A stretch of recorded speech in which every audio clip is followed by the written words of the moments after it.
AP ఎన్నికలలో ప్రవాస చరిత్ర, టీడీపీ విజయం కోసం ఎన్ఆర్ఐల ప్రత్యేక కార్యాచరణ, ఎన్నికలలో పాల్గొనేందుకు ఖండాంతరాల నుంచి కదలి వస్తున్న ప్రవాసులు, పోలింగ్ బూతుల వారీగా పనికి సిద్ధం, సమస్యాత్మక పోలింగ్ బూతులపై ప్రత్యేక దృష్టి.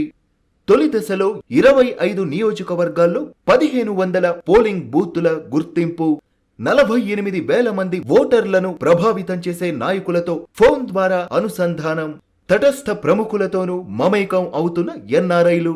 ఇప్పటి వరకు విదేశాల నుంచి 1,80,000 కాల్స్ ద్వారా ప్రచారం. ఎన్ఆర్ఐల కృషి ఫలిస్తే భావితరాల భవిష్యత్ చరిత్రలో సువర్ణాధ్యాయమే. రానున్న ఎన్నికలలో ప్రవాసాంధ్రులు సరికొత్త చరిత్రను సృష్టించేందుకు సిద్ధమయ్యారు. ఈ ఎన్నికలలో వారు నిర్వహిస్తున్న పాత్ర తెలుగు జాతి భవిష్యత్ చరిత్రలో సువర్ణాక్షర లిఖితం కానుంది. ఇంతకు ముందు జరిగిన ఎన్నికలలోనూ ఎన్ఆర్ఐలు క్రియాశీల పాత్రనే పోషించారు. అయితే ఈ ఎన్నికలలో వారి పాత్ర పూర్తి భిన్నమైన రీతిలో కొనసాగుతుంది. సహజంగా ఎన్ఆర్ఐలు ఎన్నికల సమయంలో పార్టీకి ఆర్థిక వనరులు సమకూర్చడంతో పాటు ఎన్నికల సమయంలో వచ్చి ఓట్లు వేసి వెళ్లిపోయేవారుగానే ఎక్కువ మందిలో అభిప్రాయం ఉంది. మరికొంతమంది ఎన్ఆర్ఐలు గతంలో సీఎంగా ఉన్న చంద్రబాబు నాయుడు జన్మభూమి పిలుపుకు స్పందించి కొన్ని గ్రామాలను దత్తత తీసుకుని అభివృద్ధి చేశారు. అయితే ఈ దఫా ఎన్నికలలో వారంతా భావితరాల భవిష్యత్ పరిరక్షణ బాధ్యతను నెత్తికెత్తుకున్నారు.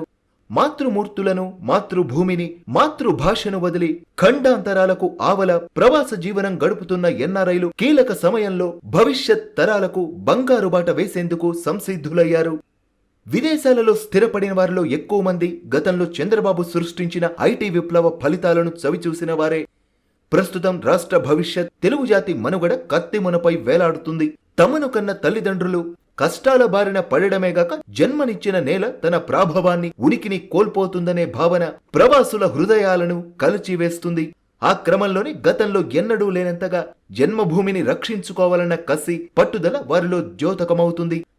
ప్రవాసులు అందరూ గత కొన్ని సంవత్సరాలుగా ఎవరికి తోచిన రీతిలో వారు రాష్ట్రానికి చేయూతనందిస్తూనే ఉన్నారు. కొంతమంది ఎన్ఆర్ఐలు అక్కడ వందల వేల కోట్ల రూపాయల సంపాదనను సైతం వదులుకొని మాతృభూమి సేవ కోసం తరలివచ్చారు.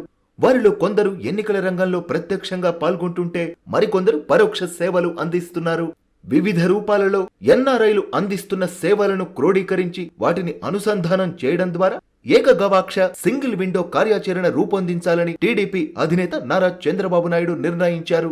ఆ క్రమంలోనే వారికి 2 బాధ్యతలు అప్పగించారు. వాటిలో మొదటిది పోలింగ్ బూతుల వారీగా ప్రత్యేక కార్యాచరణ, ఇక రెండవది ప్రభావిత తటస్థ నాయకులతో మమేకమై వారిని తెలుగుదేశం పార్టీకి ఓటు వేయాల్సిన అవసరాన్ని వివరించడం. సాధారణంగా ఎన్నికల సమయంలో తెలుగుదేశం పార్టీ నాయకులు, కార్యకర్తలు ఈ కార్యక్రమాలను చేపడుతుంటారు. పోలింగ్ బూతుల వారీగా ఎన్నికల ప్రక్రియను రూపొందించుకోవడంలో టీడీపీది అందవేసిన చెయ్యి అనే చెప్పాలి. అయితే గత కొంతకాలంగా తెలుగుదేశం పార్టీలో ఆ దిశగా ప్రయత్నాలు జరుగుతున్న దాఖలాలు లేవు. క్షేత్రస్థాయిలో పార్టీ బలంగా ఉన్న దానిని నడిపించే నాయకత్వం బలహీనం కావడం, ఎన్నికల సమయంలో వచ్చే అభ్యర్థులు ఆ దిశగా శ్రద్ధ వహించకపోవడం, అందుకు కారణాలు సవాలక్ష. ఇప్పుడా బాధ్యతను ఎన్ఆర్ఐలు స్వీకరించడం శుభ పరిణామంగా భావించవచ్చు.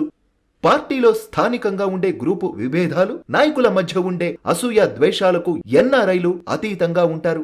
అందువల్ల ఈ విధమైన కార్యాచరణ మంచి ఫలితాలనే ఇవ్వగలదని భావిస్తున్నారు. రానున్న ఎన్నికలలో తెలుగుదేశం పార్టీ విజయం కోసం ఎన్ఆర్ఐలు చేస్తున్న కృషి, శ్రమ స్థానికంగా ఉండే పార్టీ నాయకులకు సైతం ఎంతో స్ఫూర్తిని, చైతన్యాన్ని కలిగించే అవకాశం ఉంది. ఎన్ఆర్ఐలు చేస్తున్న ఈ కృషికి ఏ మేరకు ఫలితం లభిస్తుందో తెలియాలంటే జూన్ 4వ తేదీ వరకు వేచి చూడాల్సిందే. Wait and see.